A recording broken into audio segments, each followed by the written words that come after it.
Welcome my students and friends. আজকে তোমাদের জন্য থাকছে মেডিকেল সার্টিফিকেট সংক্রান্ত ডিটেলস ইনফরমেশন।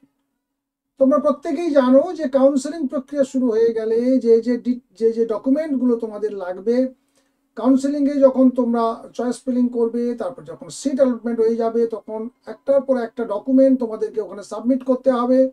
আর সেই সময় দৌড়াদৌড়ি করে এই সমস্ত ডকুমেন্টগুলোকে সংগ্রহ করাটা রীতিমতো ঝামেলার ব্যাপার।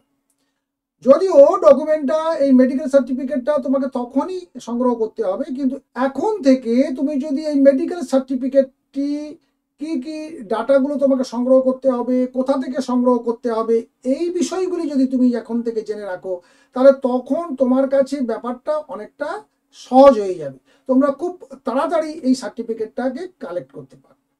আর এই মুহূর্তে তোমাদের যে প্রোফর্মাটা দেখাবো সেটা কিন্তু এই বছরের নয়, 2025-এর নয়, কারণ 2025-এর প্রোফর্মা WBMCC-তে তোমরা পাবে কাউন্সিলিং প্রক্রিয়ার ডেট ডিক্লারেশনের পর। আস্তে আস্তে করে এক একটা প্রোফর্মা তোমাদের সামনে আসতে থাকবে, তবে হুবহু একই প্রোফর্মা আসবে এটাই ধরে রাখো, কারণ খুব একটা চেঞ্জ হওয়ার কিছু নেই।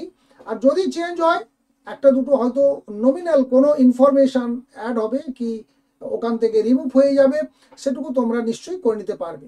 এখন চলো দেখে নিই যে গত বছর 2024-এ যে প্রোফর্মাটা ছিল সেখানে কোন কোন ইনফরমেশন চেয়েছিল, কে তোমাকে মেডিকেল সার্টিফিকেটটা দেবে, তুমি কিভাবে সেটাকে ফিল আপ করে তুমি নিজের কাছে সেটাকে সংগ্রহ করবে।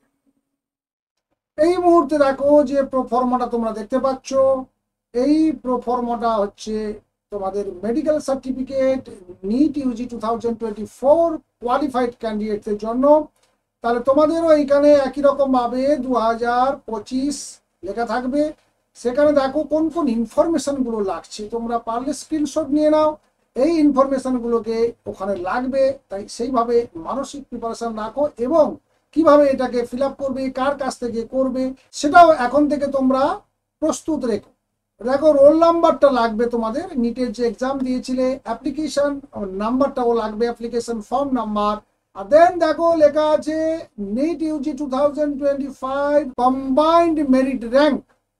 আর এই তিনটে ইনফরমেশন দেওয়ার পর তোমরা দেখো নিচে লেখা আছে আই বলে লেখা আছে ডক্টর, ডক্টরের নাম হবে হ্যাভ এক্সামিন্ড, শ্রী তোমার নাম হবে, সন ডটার অফ বাবার নাম হবে, residing at dash, verified from Aadhaar card, এটা আধার কার্ডের থেকে অ্যাড্রেসটা এখানে পুট করে দেবে।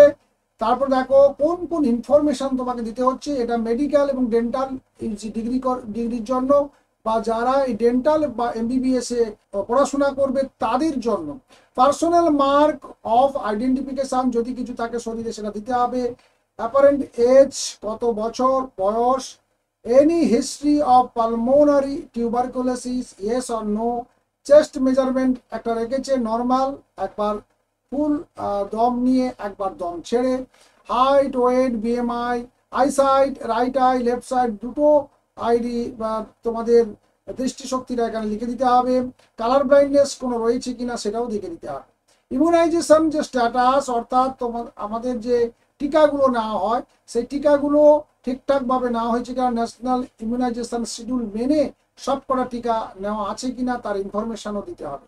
General physique, heart, lungs, abdominal, viscera, blood group, any neurological deficit, any orthopaedic disability, অর্থাৎ এই সমস্ত রোগ বা ওষুধগুলো তোমার শরীরে রয়েছে কিনা সেটা ডিটেলস জানাতে হবে ইনফরমেশনের মাধ্যমে, এই সার্টিফিকেটের মাধ্যমে।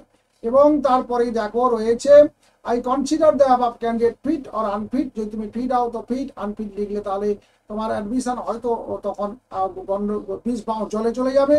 আর টু জয়েন হিচ অর আর medical or dental UG institution, তুমি যদি আনফিট হয়ে যাও তাহলে আর অ্যাডমিশন প্রক্রিয়ায় তুমি আর অংশগ্রহণ করতে পারছো না, তো স্বাভাবিক, কারণ এটা ফিট নিয়ে যেতেই হবে। তার ডেট দেখো, place, signature, register medical practitioner, registration number, অর্থাৎ কোনো রেজিস্ট্রেশন নাম্বার ধারী কোনো রেজিস্টার্ড মেডিকেল প্র্যাকটিশনারের কাছ থেকেই এটা করলে চলবে। গভর্নমেন্ট কোনো অফিসার বা গভর্নমেন্ট কোনো মেডিকেল অফিসার, গভর্নমেন্ট কোনো ডক্টর, তার কাছ থেকেই করতে হবে এমন কোনো বাধ্যবাধকতা নেই। এইটুকু বুঝতে পারলে যে কেবলমাত্র রেজিস্টার্ড মেডিকেল প্র্যাকটিশনার হলেই তিনি কিন্তু এটা করতে পারবে। তাই সেইভাবেই এখন থেকে যোগাযোগ করে রাখো একজনের সঙ্গে। বাম দিকে দেখতে পাচ্ছ, এখানে দেখো তোমার ছবিটা দিতে হবে। Candidate to paste recent passport size photograph on which medical practitioner has to attest, অর্থাৎ এই ছবিটাতে তোমার ছবির উপর এখানে তোমার ছবি লাগিয়ে দেওয়ার পর সেখানে ওই ডাক্তারবাবু সই করবেন।